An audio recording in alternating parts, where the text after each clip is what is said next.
বজ্রাঘাতে ভিন রাজ্যের এক ক্ষেতমজুর মহিলার মৃত্যুর ঘটনা ঘটেছে মন্তেশ্বরের ভারুচা গ্রামে। মৃত নীলমণি মুর্মু, বয়স 52 বছর, ঝাড়খণ্ডের দুমকা জেলার বাসিন্দা।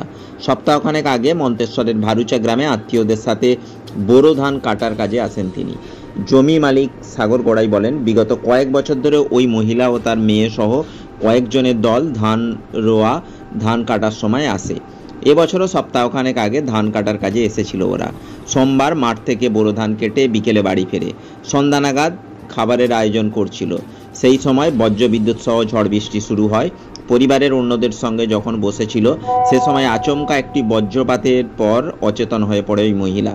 তাকে উদ্ধার করে মন্তেশ্বর ব্লক প্রাথমিক স্বাস্থ্যকেন্দ্রে নিয়ে গেলে চিকিৎসকরা মৃত ঘোষণা করেন। পুলিশ জানায় একটি অস্বাভাবিক মৃত্যুর মামলা রুজু করা হয়েছে।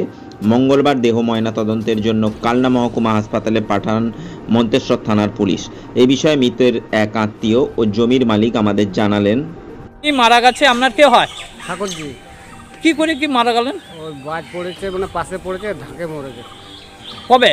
কাল মানে 6:30 সন্ধ্যে 7:30। উনি কোথায় এসেছিলেন?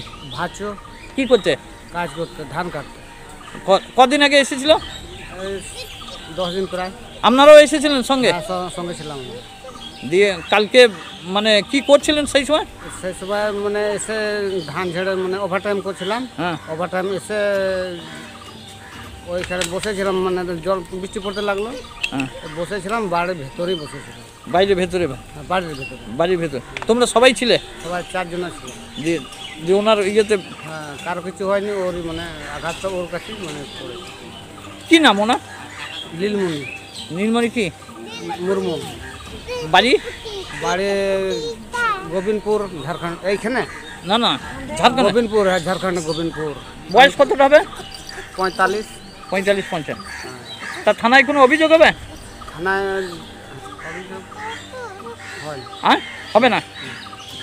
তা ওই এখন বডি কোথায়? বডি এখানে আছে, আইসি রুমে। থানায়? থানায়। কোথায় নিয়ে যাওয়া হবে? নিয়ে যাও কালনা পোস্টমর্টমে। পোস্টমর্টম। কি নাম আপনার? আসাম হেমরম।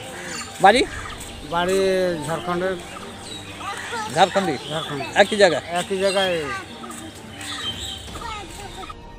পূর্ব বর্ধমান থেকে দেবাশিস ঘোষের রিপোর্ট, রূপসী বাংলা মিডিয়া।